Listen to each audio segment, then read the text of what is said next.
Anastasia. Los cedros resonantes. Escrito por Vladimir Megre. Libro 3, El espacio de amor. Capítulo 15, Un pájaro para el descubrimiento de nuestra propia alma. Al día siguiente fuimos al claro y como antes, observamos desde un punto estratégico la manera en la que nuestro hijo pequeño estaba absorto en sus juegos. La loba yacía al borde del claro, siguiéndolo con mucha atención. Sus cachorros jugaban a su lado. Noté que el pequeño Vladimir, al igual que el resto de los niños de su edad, de vez en cuando se metía el dedo en la boca y se lo chupaba. Sabía que los padres deben disuadir a sus hijos de este hábito por algún medio, ya sea atando las manos del niño con un pañuelo, o dándole un chupón. Se lo comenté a Anastasia, y ella respondió: No te preocupes, esto es muy beneficioso. Nuestro hijo está chupando el polen de los dedos. ¿Polen? ¿Qué tipo de polen? Polen de las flores y de la hierba. Toca las flores y la hierba con las manos. A veces los insectos se le suben por la mano, y le dejan el polen que llevan en las patas. Mira cómo frunce el ceño, y se quita el dedo de la boca. Eso significa que no le gustó el sabor de algún tipo de polen de hierba. Ahora se agacha, e intenta llevarse una flor a la boca para identificar su sabor. Hay que dejar que lo haga. Hay que dejar que pruebe el universo.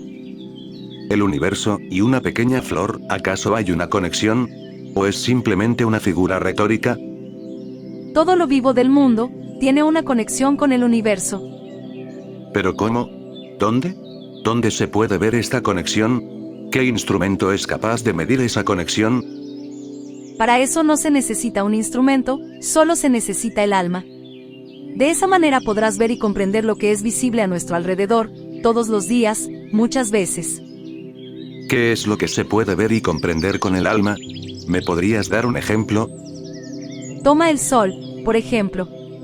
Está muy lejos de nosotros, un planeta del universo, pero en cuanto sale, toca una flor con su rayo, y la flor se abre con deleite. Parece como si estuvieran tan lejos el uno del otro, el gran orbe del día, y la diminuta flor, pero están unidos. Uno no puede existir sin el otro. Anastasia se quedó en silencio inesperadamente, y comenzó a mirar hacia el cielo. Yo también la observé. Vi una gran águila volando en círculos sobre el claro. Había visto águilas parecidas en el zoológico. Siguió volando en círculos cada vez más bajos, y de repente aterrizó con sus garras a unos 2 metros del niño. La inercia de su vuelo la mantuvo moviéndose por el suelo un rato. Luego, tras sacudir sus plumas varias veces, se alzó orgullosa en el claro. La loba agudizó su audición, tenía el pelaje erizado, pero no hizo movimiento alguno para atacar al águila, que ahora se pavoneaba orgullosa por el claro. El pequeño se emocionó muchísimo. Se sentó sobre su pequeño trasero desnudo, y sin percatarse del peligro, extendió las manos hacia la temible ave. Pavoneándose lentamente sobre sus garras, el águila se acercó al niño. Su pico ganchudo colgaba justo sobre su pequeña cabeza. El niño aparentemente no se sentía en peligro. Empezó a palpar las plumas del águila, y tocó sus patas y sus garras. Golpeó con su mano el pecho del águila, y sonrió. De repente, su enorme pico tocó la cabeza del niño, y luego una segunda vez, como si buscara algo en ella. Entonces el águila se apartó a un lado, y extendió las alas. Con un aleteo, se elevó ligeramente del suelo, volvió a posarse, y se quedó quieta. El niño extendió los brazos en dirección a la enorme y amenazante ave, y comenzó a emitir sonidos. Y de repente, el águila se puso detrás de la espalda del niño, e inesperadamente, echó a correr, alzó el vuelo, voló en círculos a baja altura, se sumergió en el claro, y sin aterrizar, recogió al niño con sus enormes garras. Pero las garras no le perforaron la carne. El águila metió sus afiladas garras bajo las axilas del niño, y comenzó a volar en círculos a baja altura sobre el claro, batiendo las alas e intentando levantar al pequeño del suelo. El niño sacudía sus pies por la hierba, a veces levantándolos ligeramente en el aire. Los ojos del niño estaban desorbitados, brillando con el fuego de la emoción. Fue entonces, cuando inesperadamente, se elevaron por los aires. Se habían elevado 1 metro sobre el suelo, cuando alcanzaron la sincronía. Cuando el empuje del caminar del niño sobre el suelo, coincidió con el batir de las alas del águila. El águila seguía dando vueltas, elevándose gradualmente, pero el niño no tenía el mínimo atisbo de miedo. Simplemente volaron, elevándose juntos hacia el azul profundo de los cielos. Para entonces, el águila ya había elevado al niño por encima de las copas de los altos cedros, y seguía ascendiendo. Abrumado por la conmoción, y aún sin palabras, agarré el brazo de Anastasia. Su mirada permanecía fija en el cielo, mientras susurraba para sí misma. Sigues siendo fuerte. Bravo. Y puede que tengas muchos años, pero sigues siendo vigorosa. Tus alas siguen siendo poderosas. Vuela. Vuela aún más alto. Y el águila, sosteniendo entre sus garras el pequeño cuerpo del niño, seguía dando vueltas, y ascendiendo cada vez más, hacia el azul celeste del cielo. ¿Qué sentido tiene someter al niño a una ejecución como esa? ¿Por qué exponerlo a tal peligro? Le grité a Anastasia en cuanto me recuperé del susto. Por favor, no te preocupes, Vladimir. El ascenso del águila no es ni de lejos tan peligroso como los aviones en los que tú mismo has volado. Pero, ¿qué pasaría si dejara caer al niño desde allá arriba? Jamás se le ocurriría al águila hacer algo así. Relájate, no dejes que el miedo ni la duda te invadan. El vuelo del águila está contribuyendo de forma muy significativa a expandir la conciencia de nuestro hijo. Observa que el águila ha elevado al niño por encima de nuestra tierra. ¿Qué significado puede tener eso, excepto la superstición? Repliqué. Es muy cierto que el hombre no debería interferir en las grandes obras de la creación. En eso estoy de acuerdo. Pero un ascenso como este no fue previsto por el Creador. Tú misma, junto con tu abuelo, le enseñaron al águila a hacerlo. Probablemente por alguna superstición. ¿Qué otra cosa podría ser? No tiene sentido correr semejante riesgo. Cuando era pequeña, respondió Anastasia. Yo también volé alto con esta misma águila.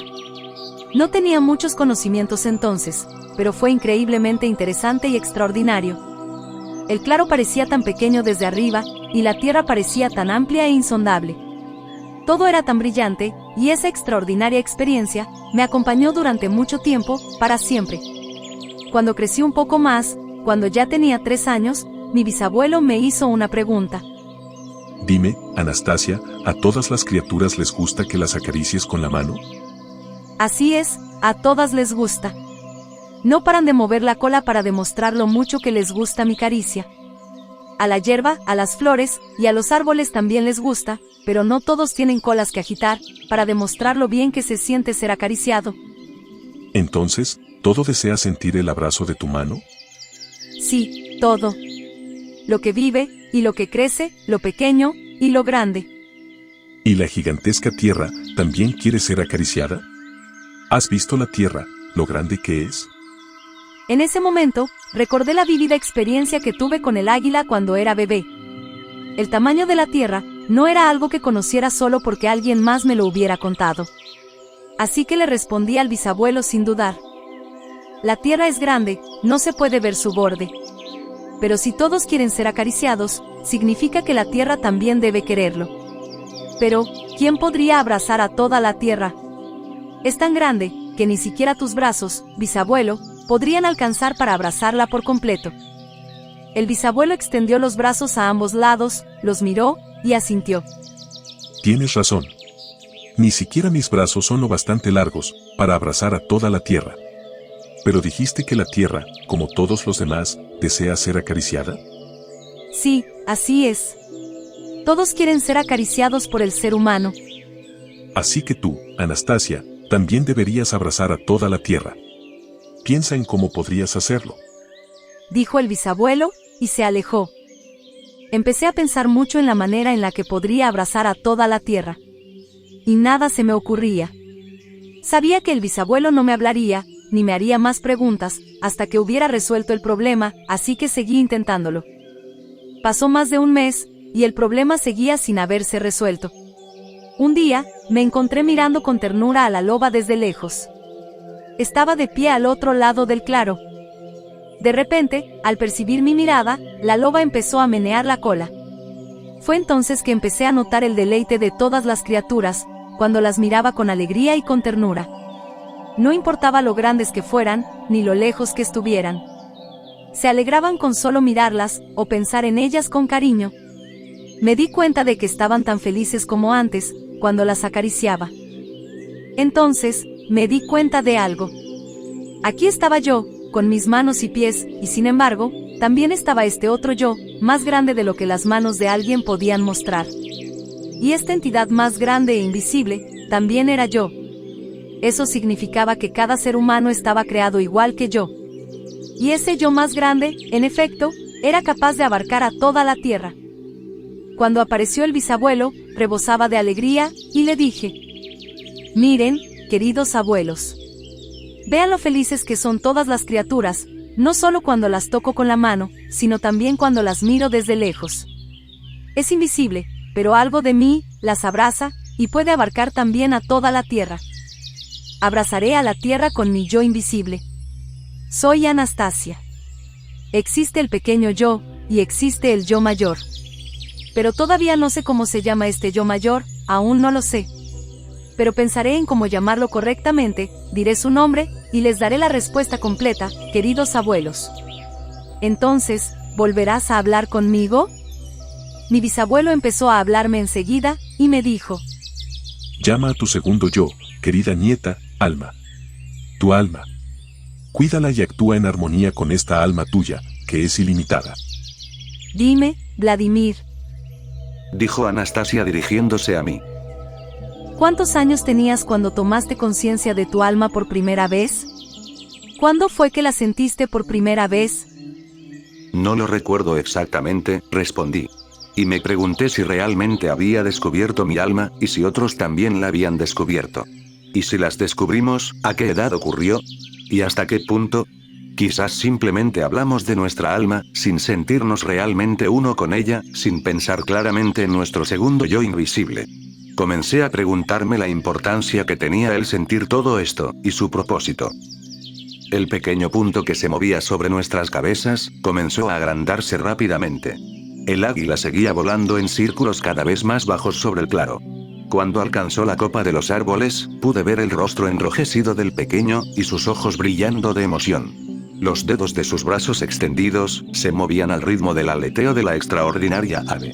Cuando las piernas del pequeño tocaron el suelo, y comenzaron a arrastrarse por la hierba, el águila aflojó sus garras, el pequeño cayó, rodó sobre la hierba, y rápidamente se incorporó gateando. Luego se sentó, y comenzó a girar su cabeza, buscando a su nuevo amigo. El águila se tambaleó un poco, para luego caer de lado. Quedó torpemente tendida en la hierba, a unos 10 metros de distancia, con un ala extendida fuera de ángulo. Respiraba con dificultad, y su cabeza descansaba en el suelo. El pequeño lo vio, sonrió, y se arrastró hacia él. El águila intentó levantarse, y saludar al niño, pero una vez más se giró de lado. Mostrando los dientes con malicia, la loba dio 2 saltos, y aterrizó entre el águila y el niño. Anastasia susurró con voz temblorosa: qué perfectas y estrictas son tus leyes.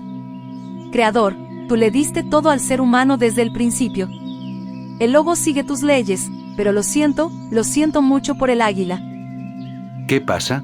¿Por qué la loba se comporta tan agresiva y maliciosa? Le pregunté a Anastasia. Ahora la loba no deja que el águila se acerque al pequeño Vladimir, respondió ella. Cree que se ha enfermado, ya que se ha girado de lado. Podría atacarlo para echarlo del claro. El pequeño Vladimir no debe ver el ataque, no logrará entenderlo. ¿Qué sucederá ahora? ¿Hay algo que podamos hacer? En ese momento, el águila sacudió sus plumas, se irguió firmemente, enderezó su cabeza en lo alto con orgullo, y chasqueó su temible pico 2 veces. Con paso orgulloso y seguro, el águila comenzó a pavonearse hacia el niño. La loba pareció calmarse un poco, se hizo a un lado, pero no muy lejos. Estaba lista para dar el salto en cualquier momento, y seguía la acción como un halcón. El pequeño, primero tocó el pico del enorme pájaro, luego empezó a tirar de las plumas de sus alas, erizándolas, y exigiendo o pidiendo algo, repitiendo sin parar, ah. El pico ganchudo del pájaro tocó la coronilla del niño, junto con sus hombros, que aún conservaban las marcas de las garras del águila. Entonces el águila inclinó la cabeza hasta el suelo, y usando su pico para arrancar una pequeña flor, la puso en la boca abierta del niño, como si estuviera alimentando a su cría. El pequeño, mientras tanto, seguía emitiendo los mismos sonidos vocales. Tras cumplir con su deber paterno, el águila empezó a tambalearse de nuevo. La desconfiada loba se agachó para dar un salto, pero en ese momento, el águila se echó a correr, comenzó a batir sus alas, y despegó. Una y otra vez, el águila se elevaba cada vez más alto, para luego lanzarse en picada hacia el claro. A 1,5 metros del suelo, se nivelaba, y volvía a ascender. El pequeño lo saludaba con la mano, extendiendo los brazos hacia él, estaba esforzándose llamándolo, y reía con una sonrisa sin dientes. Anastasia mantuvo la mirada fija en el águila, y susurró con preocupación. No tienes que hacer eso, todo lo hiciste bien. Y estás sana, sé que no estás enferma. Relájate, mi querida águila, relájate. Gracias, creo que estás bien, solo estás un poco vieja. Relájate. Una vez más, el águila ejecutó su compleja pirueta, de tal manera que tocó la hierba con sus garras. Sin embargo, no aterrizó ni se impulsó. En cambio, con un poderoso aleteo, logró elevarse en el aire, agarrando un manojo de hierba en el camino. Voló en círculos, roció al pequeño con la hierba, y comenzó a elevarse cada vez más alto en el cielo. Como antes, Anastasia siguió al águila como un halcón, sin apartar la vista ni siquiera cuando se convirtió en un punto en el azul del cielo. Por alguna razón, yo también la seguí, a medida que el punto se alejaba cada vez más del claro. Al principio, subió en línea recta, y luego viró bruscamente hacia un lado, alejándose del claro. De repente, el punto se dirigió al suelo, y no pasó mucho tiempo antes de que pudiéramos ver, que primero un ala, y luego la otra, se desplegaban por sí solas, pero simplemente por el viento, y no como una acción deliberada del ave. No batía las alas ni se elevaba, simplemente estaba cayendo. Sus alas se mecían con el viento, era el viento el que las había abierto. Anastasia exclamó. Moriste en el cielo, allá arriba. Y ahí permaneces. Hiciste todo lo que pudiste hacer por la humanidad. Gracias. Gracias por mostrarnos tu grandeza, mi viejo maestro. El águila seguía cayendo, mientras 2 águilas jóvenes volaban en círculos sobre ella. Esos son tus hijos, ya son fuertes. También hiciste todo por su futuro. Susurró Anastasia al águila vieja, que había caído en algún lugar más allá del claro. Como si muerta, aún pudiera escucharla. Para entonces, las 2 águilas jóvenes volaban en círculos a baja altura sobre el claro. Sabía que eran sus crías, y el pequeño las saludó. De todas las cosas, exclamé a Anastasia. ¿Por qué este sacrificio sin sentido? ¿Para qué lo hizo? ¿Y todo por el ser humano? ¿Por qué se esfuerzan así? ¿Por qué se sacrifican así? Por la luz que emana del ser humano. Por la gracia que el ser humano puede darles, y por un sentimiento de esperanza para su descendencia. Ahora, su descendencia verá y sentirá la luz del amor vivificante del ser humano. Mira, Vladimir, nuestro hijo sonrió a las águilas jóvenes, y ahora vuelan hacia él. Quizás el águila vieja se ha dado cuenta de que esta luz llena de gracia que emana del ser humano, también incluye una partícula de sí misma, de las propias águilas.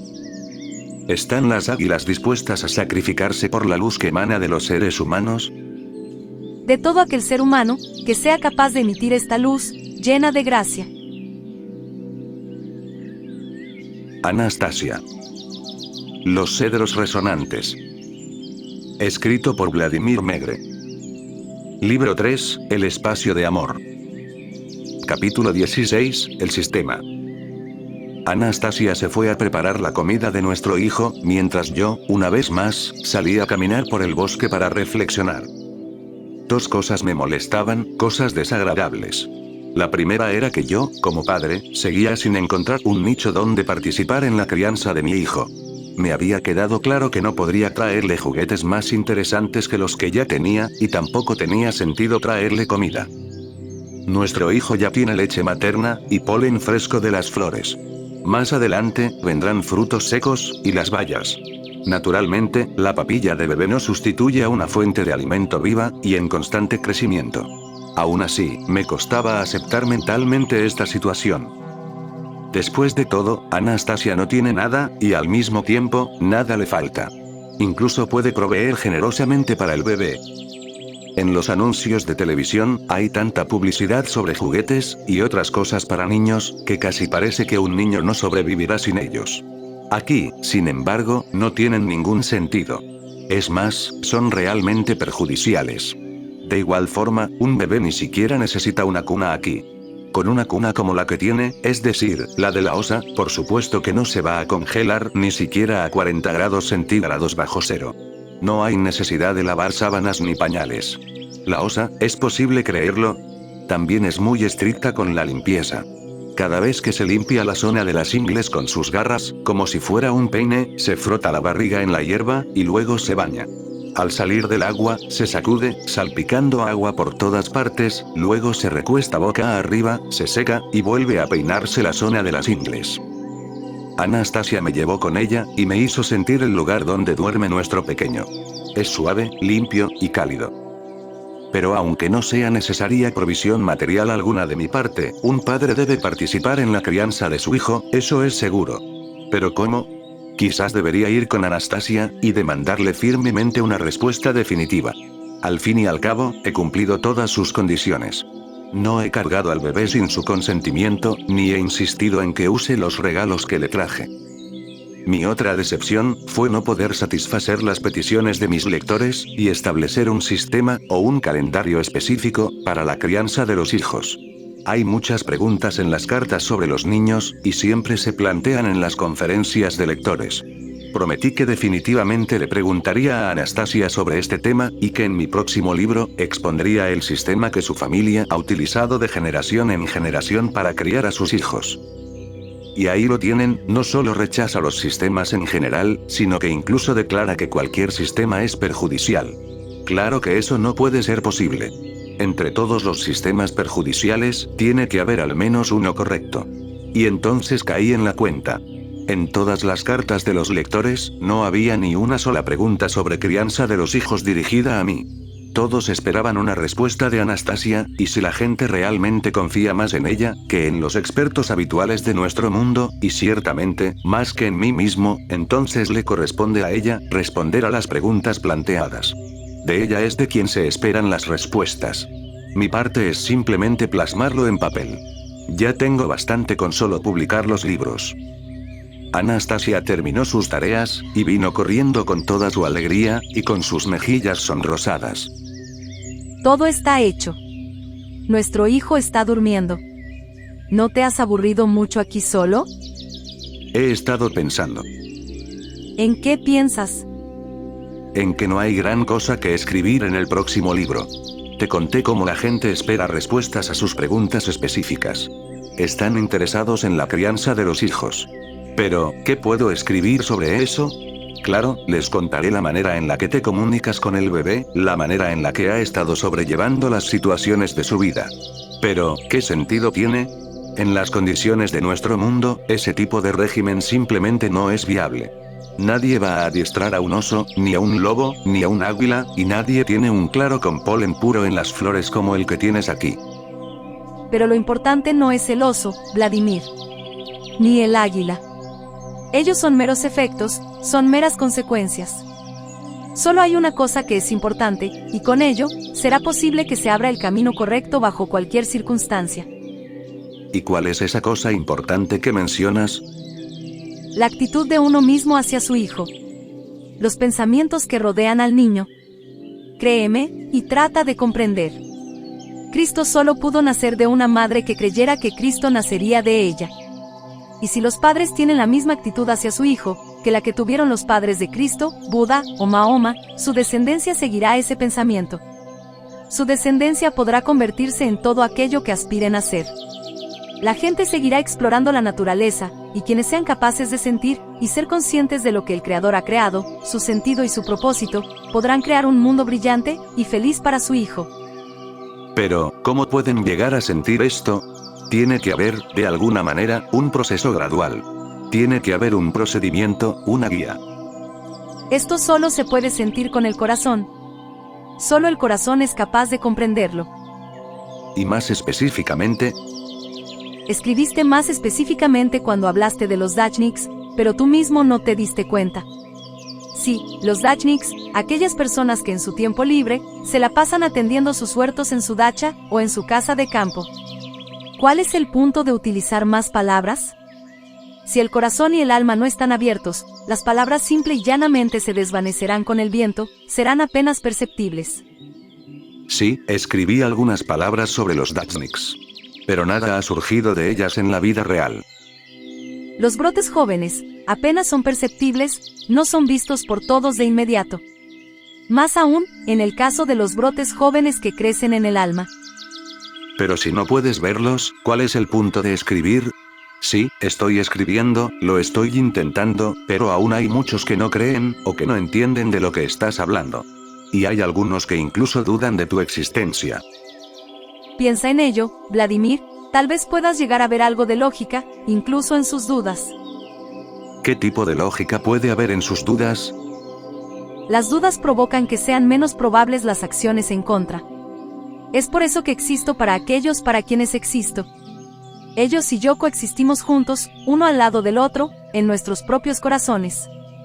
Si lo piensas un poco más, también tendrá sentido para ti. Yo existo debido a ellos tienen el poder de engendrar, de crear, pero no de destruir. Ellos te entenderán, te apoyarán, y estarán mentalmente a tu lado. Puedes decir lo que quieras, pero estoy cansado de escuchar comentarios insultantes, y de disipar las dudas de los incrédulos. Ven, y muéstrate en televisión, muestra alguna de tus extraordinarias habilidades. Le imploré a Anastasia, y ella respondió. Créeme, Vladimir, mi aparición en carne y hueso, y cualquier milagro que realice en público, no vertirá la luz de la fe en los incrédulos. Tendrá el efecto de exacerbar su propio sentimiento de irritación. Despertará la rabia en aquellos a los que no les gusta una percepción del mundo distinta, una percepción ideada por alguien más. Y no debes desperdiciar tus energías en ellos. Para todo hay una temporada, una estación, para todo hay un amanecer, y si así lo deseas, apareceré ante la gente, en carne y hueso. Pero antes de eso, debo hacer que las mujeres, que involuntariamente han consagrado sus vidas a las tareas del hogar y de la cocina, puedan experimentar alegrías de un orden diferente. Y para que la luz del amor pueda brillar sobre las madres jóvenes, que se han quedado solas con sus hijos. ¿Y los niños, lo puedes ver? Las almas de los niños deben ser liberadas de la tiranía de las teorías. ¿Lo ves? Ahí vas de nuevo con tu sueño. Ha pasado mucho tiempo desde que empezaste a soñar de esa manera, pero realmente es poco lo que se ha hecho. Tenemos un libro, hay imágenes, y también poesía. Pero, ¿dónde están tus logros globales para toda la gente? Pero por favor, no vayas a hablar de pequeños brotes brillantes que crecen en el alma de la gente. Muestra algo tangible, algo que se pueda sentir en la vida real. Seguramente no podrás mostrar algo, ¿cierto? Sí puedo. Entonces, muéstralo. Si lo muestro, te someteré a la tentación de abrir prematuramente los pequeños brotes que empiezan a germinar. Y entonces, ¿quién los protegerá de una granizada perjudicial? Tú lo harás. En ese caso, me veré obligada a hacerlo para corregir mi error. Observa. En ese momento, gracias a Anastasia, pude presenciar un fenómeno aún más extraordinario y abrumador que cualquier otra cosa que hubiera descrito en mis libros hasta la fecha. En el lapso de un instante, ya fuera dentro de mí, o frente a mí, no estoy seguro de ello, desfilaron una multitud de rostros maravillosos, de personas de diferentes edades, y de diferentes partes de la Tierra. No se trataba de una serie cualquiera de imágenes parpadeantes. No solo me mostraban los rostros de personas, sino también sus espléndidas acciones aparecieron ante mis ojos. Pude ver las circunstancias que los rodeaban, los eventos que les sucedían, o que les habían sucedido a lo largo de toda su vida. Todos provenían de nuestra realidad actual. Habría llevado muchos años ver tal cantidad de información en una pantalla de cine, pero aquí solo tomó un instante, tras el cual, Anastasia continuaba de pie, mirándome de frente, exactamente en la misma posición en la que estaba inicialmente. Empezó a hablar en cuanto la vi. Vladimir, ¿pensabas que lo que viste fue solo una especie de hipnosis? Te pido por favor que no intentes adivinar la manera en la que aparecieron estas personas ante ti. Estamos hablando de niños, que son lo más importante. ¿Viste a los niños? ¿Me lo podrías decir? Sí pude ver a los niños. Sus rostros reflejaban a personas inteligentes y amables. Los niños estaban construyendo una casa, todo lo hacían ellos mismos, una casa muy hermosa y enorme. Estaban cantando mientras trabajaban. Había un hombre canoso entre ellos, ese hombre era un erudito, un académico. Y de inmediato, pude apreciar que era muy sabio, solo que hablaba de una manera peculiar. Parecía pensar que los pequeños podían ser más sabios aún que incluso aquellos a quienes llamamos profesores. Los niños hablaban con este académico como iguales, pero al mismo tiempo, con respeto. De hecho, pude ver mucho sobre los niños en mi visión, sobre lo diferente que era su educación, sobre las cosas con las que soñaban. Pero eso solo era una visión, así que, ¿qué sentido tiene seguir hablando de ello? En la vida real, las cosas no son así en lo absoluto. Lo que viste fue la vida real, Vladimir, y más temprano que tarde, te convencerás de ello. Y para mi asombro, todo sucedió tal como Anastasia prometió. Sucedió, y lo vi.